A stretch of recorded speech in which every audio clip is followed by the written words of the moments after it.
Imagine you are about to make the cake you promised the family that you made sometime this week. You get out the sugar, you get out the flour, you get out the eggs. Wait, did I say eggs? Because you only have one and your recipe calls for 3.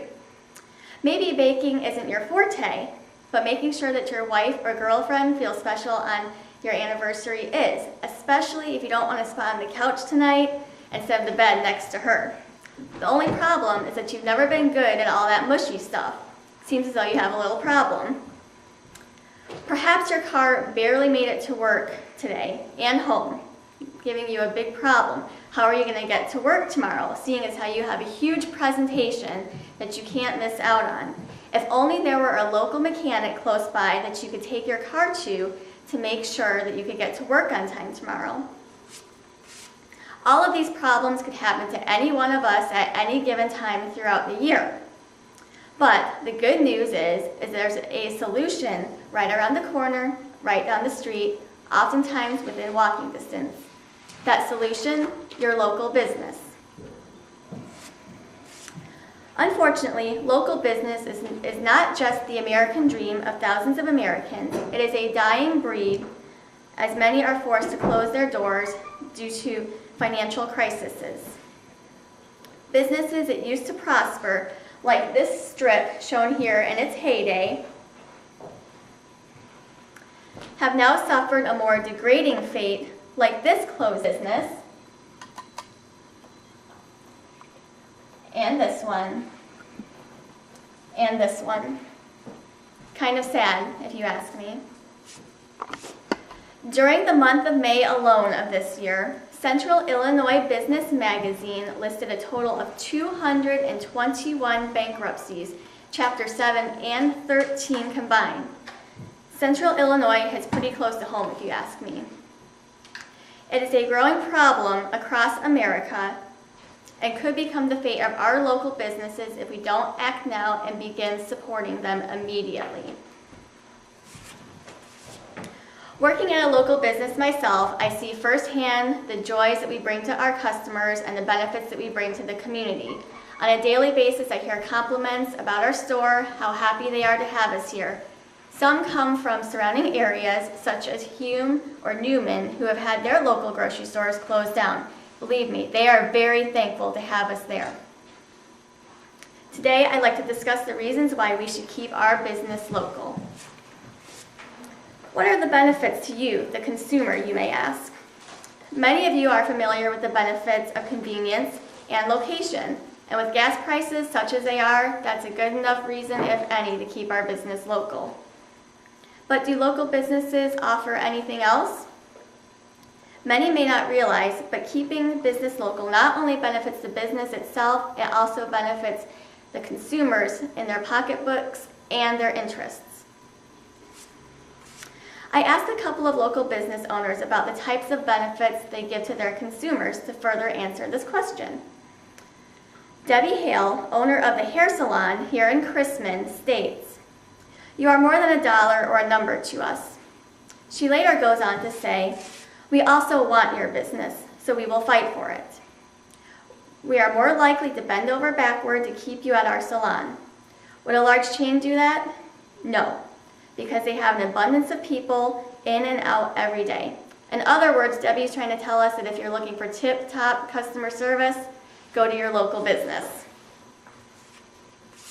Owner of Chrisman Family Market, Tim Wallace, was able to list several ways he and his staff cater to the needs of his customers.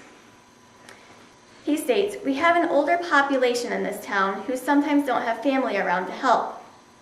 Getting groceries can become a huge or almost impossible chore to an elderly member of the community.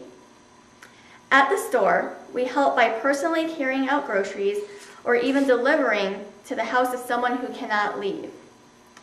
If you are looking for a particular item and do not see it on the shelves, we will be happy to order it in for you. Just ask. And if you are looking at getting something in a large quantity, I will often give it to you at wholesale cost or just slightly above, as my way of saying, thank you for going through my business. My goal is to get to know your needs, take care of the community, and sometimes that turns into something more that can continue to be built upon." Those are inspiring words from Mr. Wallace. Now that we've talked about the benefits to you, the customer, how about the community? What type of impact does a local business have on the community? Local businesses love to give back to the community that supports them. Many school programs, such as sport programs and music programs, rely on the support of local businesses as sponsors for their teams. Along with schools, local ministries that offer services to less fortunate, needy families enjoy an extra boost of help from local businesses that are willing to contribute. Pam Francis, manager of Crispin Family Market, states that we try to donate or give the value of $200 a month to local organizations.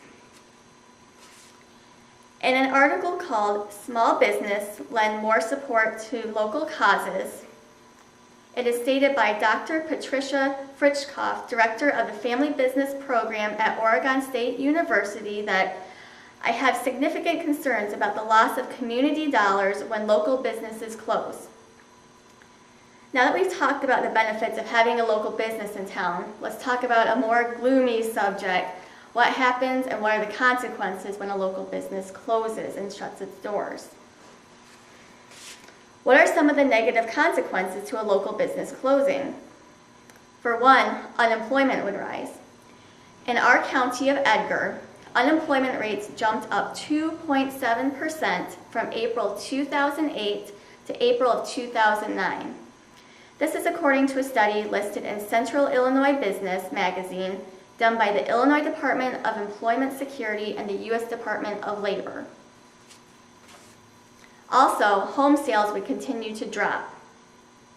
15.4% dropped in Edgar County between April of 2008 and April of 2009, according to a study done by the Illinois Association of Realtors. Now, do we want to continue to add to these numbers, or is enough enough? In addition, crime and vandalism tends to increase in areas that have become vacant. In closing, I ask, what will it be? I'd like to restate how important it is to keep our local businesses operating.